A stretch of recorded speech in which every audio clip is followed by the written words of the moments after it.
Want to know how to make an AI agent categorize your list? Well, no worries. On this video, I'm going to show you an easy step-by-step guide on how you can do it. It's super simple and under a minute, so let's get straight to it.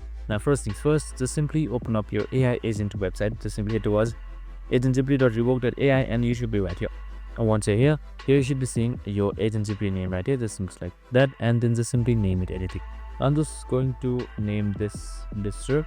And now on the goal, just simply type in this simple prompt with your organized list and it should be good to go.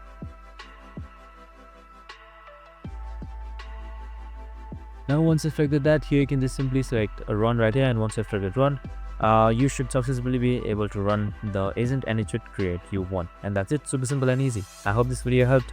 If it did, make sure to like, subscribe and tune in with us for more of these videos. See you in the next one.